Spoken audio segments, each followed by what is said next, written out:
Today we're going to talk about Rahul's Yatra in Bihar.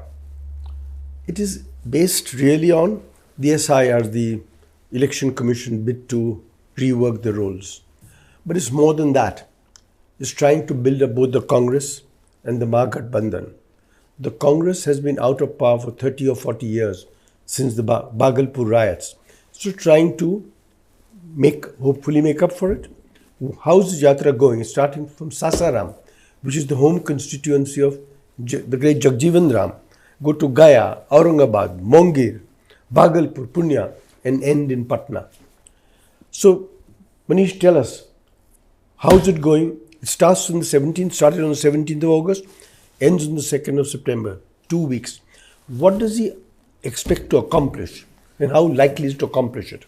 देखिए दुराब, इस यात्रा का जो उद्देश्य है, पहली बात है कि कांग्रेस को ये मालूम, जैसा कि आपने कहा भागलपुर दंगों के बाद, तो 89 का जो भागलपुर दंगा हुआ उसके बाद जो हिंदी हार्टलैंड है, खासकर यूपी और बिहार से कांग्रेस पार्टी का आप जो कह सकते हैं कि बोरिया बिस्तर उनको बांधना पड़ा।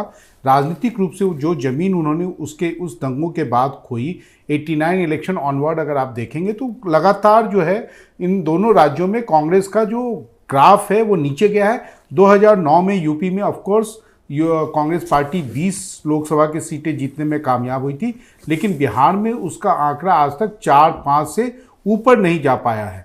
लेकिन इस यात्रा को अगर आप देखें तो मुद्दा तो है एसआईआर का, तो लेकिन एसआईआर के मुद्दे को, एसआईआर एक ऐसा मुद्दा है जहां पर ये हर दिन चुनाव आयोग बीजेपी जेडीयू पे हमला करते हैं, लेकिन ये जो मुद्दा है ये बड़ा कैश 22 वाला मामला हो जाता है बीजेपी जेडीयू के लिए। किस तरह कैश 22 होता है? क्यों? इसका है क्या कि अगर आप देखेंगे तो जैसे राहुल गांधी महाराष्ट्र की बात करते हैं, तो जैसे ही महाराष्ट्र के मुख्यमंत्री देवेंद्र फडणवीस बचाव में आते हैं तो उनको ये कहा जाता है कि भैया आपसे तो सवाल पूछा नहीं है, सवाल तो हमने चुनाव आयोग से पूछा है। तो बिहार में भी कमोबेश एनडीए के नेताओं के लिए यही स्थिति है, क्यों वो जवाब नहीं दे सकते हैं। जो राजनीतिक हमले राहुल गांधी और तेजस्वी यादव रोज कर रहे हैं, क्योंकि उनको ये कहा गया है, एक तरह से ये प्रोटोकॉल भी है कि चुनाव आयोग के द्वारा जवाब दिया जाएगा, क्योंकि ये चुनाव में या जो एसआईआर का प्रोसेस है उससे संबंधित अनियमितताओं के संबंध में ये सवाल उठा रहे हैं। लेकिन चुनाव आयोग एक ही दिन मुख्य चुनाव आयुक्त ज्ञानेश कुमार का प्रेस कॉन्फ्रेंस हुआ, लेकिन उस प्रेस कॉन्फ्रेंस के भी जो वायरल जो चीजें हैं वो उनके जवाब नहीं हुए, पत्रकारों के सवाल हुए। और जहां तक ये यात्रा है, मैं आपको बताऊं कि बिहार में जो महागठबंधन है उनके लिए आप कह सकते हैं कि एसआईआर जो है वरदान साबित हो रहा है। क्यों वरदान साबित हो रहा है? एक तो चुनाव के ऐन मौके पर एसआईआर आया, दूसरा वो ज्वाइंट कैंपेन करना चाहते थे। अगर आप देखेंगे कि चुनाव के समय राहुल गांधी की कितनी ज्वाइंट मीटिंग हो सकती है, 7 से 8, लेकिन आजकल वो रोड पे 10 से 12 घंटे अपने जीप पे महागठबंधन के नेताओं तेजस्वी यादव, दीपांकर भट्टाचार्य, सबके मुकेश सहनी के साथ होते हैं। अब प्रियंका गांधी और जो कांग्रेस के चीफ मिनिस्टर हैं वो भी आ रहे हैं उनके साथ में, वो भी यात्रा में शामिल हो रहे हैं। लेकिन अगर आप 12 घंटे अगर अपने महागठबंधन के नेताओं के साथ होते हैं तो उसका काडर को, आपके वोटर को भी एक मैसेज जाता है। But that assumes there is still a cadre of the Congress. The cadre of the Congress has disappeared. Where's the new cadre coming from? Or is it depending upon RJD's cadre and Mukesh Sahni's cadre and Dipankar Bhattacharya's cadre? Of course जो बिहार में जो है वो cadre जो है वो 3 ही party के पास है। एक बीजेपी के पास है, आरजेडी के पास है, और सेंट्रल बिहार के कुछ जिलों में सीपीआईएमएल के पास है। जो आप देखेंगे जो यात्रा में सबसे ज़्यादा झंडे होते हैं वो आरजेडी के होते हैं, क्योंकि आरजेडी बड़ी पार्टी है। बिहार में आरजेडी जो है वो महागठबंधन को एंकर करती है, तेजस्वी यादव उनके नेता हैं, जैसे कि यूपी में अखिलेश यादव हैं। लेकिन राहुल गांधी का 15 दिन जो है बिहार जैसे राज्य में बिताना, आप 15 दिन यात्रा यानी कि आपको रात भी वहीं बिताना पड़ता है, तो आप अपने वर्कर से फेस टू फेस हो रहे हैं, साथ ही साथ महागठबंधन के नेताओं के साथ भी आप समय बिता रहे हैं। Let me ask you question, what does he expect to benefit from this yatra? What is his game? What does Rahul Gandhi want to get from this yatra?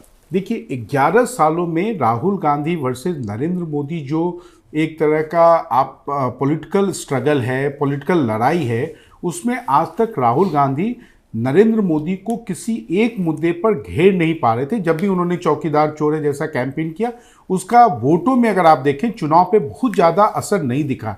ये पहली बार है जब ये जो नारा जो लगाया जा रहा है, आप जानते हैं दोराब की जब 89 का बोफोर्स का भी मामला उठा था तो राजीव गांधी चोर है, ये बात अलग है। जो नारा लगता है वो कोर्ट का, आप वर्डिक्ट का वेट नहीं करते हैं कि कोर्ट में आपका कन्विक्शन हुआ या नहीं हुआ।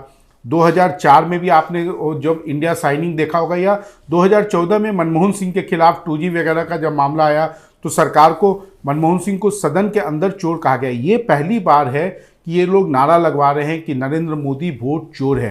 तो कांग्रेस पार्टी को बिहार में बहुत ज़्यादा लाभ नहीं होगा, लेकिन कांग्रेस पार्टी बिहार में इस कैंपेन के माध्यम से एक तरह से वो अपने जो आरजेडी के ऊपर बैगेज नहीं होगी, उनके जो कैंडिडेट्स, अभी क्या होता है कि महागठबंधन में चूंकि कांग्रेस के पास आज कोई बेस वोट नहीं है तो चुनाव में वो टिकट जो भी लेते हैं उनका स्ट्राइक रेट काफ़ी कम होता है बनस्पत की, अगर आप CPI-ML से तुलना करेंगे। लेकिन इस कैंपेन के बाद उनको लगता है कि जो उनके कैंडिडेट्स हैं, जो भी सीटें उनको मिलेगी उसमें उनका परफॉर्मेंस बेटर होगा, क्योंकि उन्होंने ग्राउंड पे कैंपेन किया है और इसका एक इको है, SIR का एक इको है, क्योंकि लोगों को हटाया गया है। और लोगों में देखिए चुनाव जो होता है वो पॉजिटिव से ज़्यादा आप जो निगेटिव एक डर दिखाते हैं, तो इसमें एक डर दिखाया जा रहा है कि देखिए आपके वोट कटेंगे तो आपको सुविधाएं जो आपको मिल रही है, राशन पानी या आपको अन्य सुविधाएं जो पेंशन मिल रही है, वो शायद बंद हो जाए। और सबसे बड़ी बात यह है कि चुनाव आयोग जो है रियल टाइम में इस कैंपेन को काउंटर नहीं कर रहा है, जिसका काफ़ी ज़्यादा NDA के नेताओं में नाराज़गी है। उनका कहना है कि देखिए 1995 में TN session versus Lalu Yadav हुआ था। But Manish, this essentially, Bihar, as we've discussed, is essentially a caste equation. If I were, say, a Kurmi, would this move me? What impact would it have on me? देखिए, I were a Brahmin, Bhumiyar. देखिए आपकी बात सही है, लेकिन अभी जो इसके जो फिगर्स आ रहे हैं कि महिला वोटरों की संख्या जो है, सबसे ज़्यादा महिला वोटरों का नाम कटा है, तो निश्चित रूप से जो महिला वोटर हैं वो माना जाता है कि JDU के कैप्टिव वोटर्स हैं। वो JDU को, उनका जो फर्स्ट प्रेफरेंस वोट है वो JDU को जाता है। तो भले ही बीजेपी ये कह रही हो, JDU के लोगों को ये उम्मीद थी कि इसमें जो SIR का जो मुद्दा होगा, इसमें मुस्लिम मतदाताओं की संख्या जो है, वोटर में जो नाम कटेगा उसमें मुस्लिम मतदाताओं की संख्या ज़्यादा होगी। निश्चित रूप से जो मुस्लिम डोमिनेटेड सीट है वहाँ पर जो नाम कटे हैं वो मुस्लिम मतदाताओं के ही कटे हैं। लेकिन अगर आप देखें परसेंटेज, अगर देखें 65 लाख का, तो उसमें 70 से 80% लोग ऐसे हैं जो हिंदू वोटर्स हैं।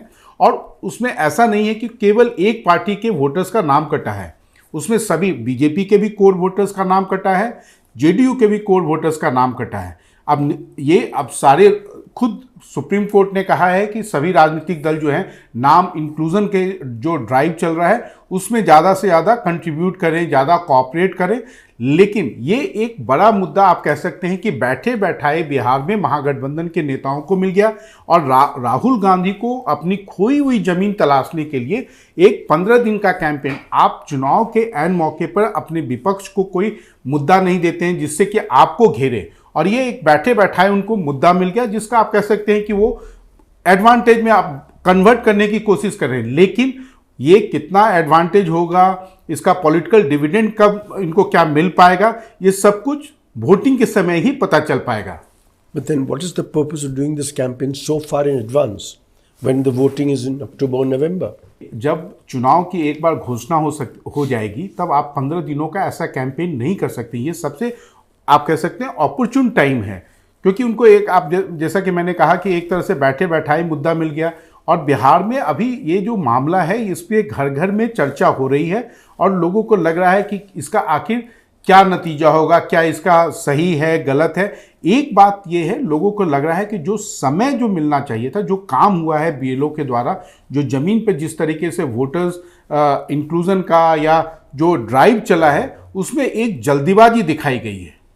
That was a very interesting conversation and we got to watch the results when the Bihar elections take place. Thank you, Manish.